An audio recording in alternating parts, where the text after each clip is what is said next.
good day viewers, welcome to another biology presentation. So in this presentation I'm just going to answer a few simple questions. So here is our first question. The diagram below shows the transverse section of a dicotyledonous root. Which of the red body tissues contain meristemic cells? So we are looking at the transverse section of the dicotyledonous root. So first of all, we need to know that a dicotyledonous root, we are looking at a different group of flowering plants that have got two embryonic leaves, okay, or they have got two cotyledons within their seeds. Okay, so the root system of this dicotyledonous root is different from those of monocotyledonous roots because they have a single cotyledon. So our question is, which of the red body tissues contain meristemic cells? So when you look at this internal structure of the cotyledonous root, we are able to see that we have different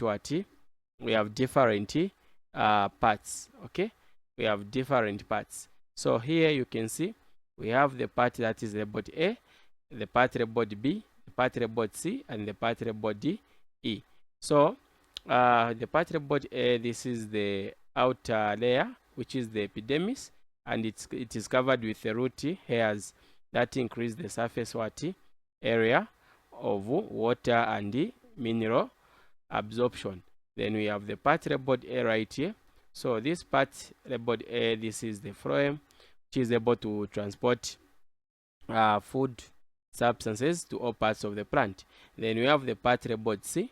Okay, so according to the question, they want us to identify the red body tissue containing meristemic cells. So the part red body C is the part that contains meristemic cells that are able to carry out secondary growth or cell division and be able to produce new cells such as the xylem and the phloem. The xylem will be produced inside. No wonder we are able to see the part red body D right here, which is the xylem, and the phloem will be produced outside. So this part red body C, it also divides. Okay, so it divides this part red body B and D C. So what we are saying is that these meristemic cells, they just form a boundary that exists between the xylem and the phloem. Okay, so we are able to identify them through these dotted lines, as you can see. So the correct answer here is C. So for reference sake, you can also take a look at this cross section of a dicot root and be able to identify different structures: endodermis, epidermis, root hair, cortex, pericycle, xylem, and phloem. Okay, so let us now move on to our next question. So here is our second question. The diagram below shows the internal structure of a dicotyledonous leaf. Which red body part plays a role in conducting of mineral salts and water to the leaf? So we are looking at the internal structure, okay, of a dicotyledonous leaf. So which red body part plays a role in conducting of mineral salts and water to the leaf? Okay, so here when we look at this structure, you'll be able to see that you've got different parts. We have the part red body A, we also have the part red body B, we also have the part red body C.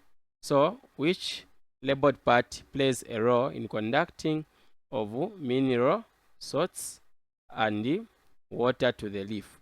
So we know that there is a main vein that can consist of the xylem and the phloem, and this vessel, okay, is found at the middle of the leaf. So the part that is able now to conduct mineral salts and water to the leaf is the part red body C, which is this part which is inside right here. Okay, which is right here. Remember what I said?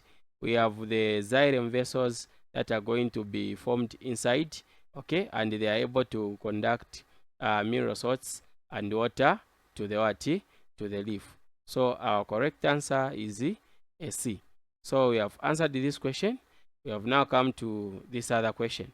The diagram below represents a cross section of a part of a plant. So this is the cross section of a part of the plant. We have the part labeled phloem, then we also have the xylem. So here is our question: from which part of the plant was this section cut?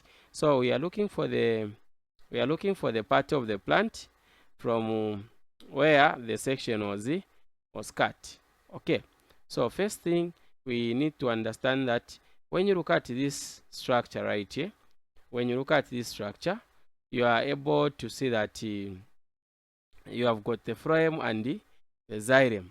That's one thing.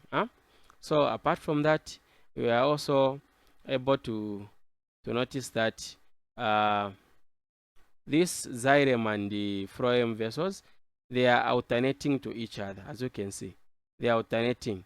So the part of the plant where this cross section was cut from is what we call monocotyledonous root. Okay, because we are able to see that the xylem and the phloem, they are alternating to each other. So our answer is going to be monocotyledonous root. So from which part of the plant was this section cut?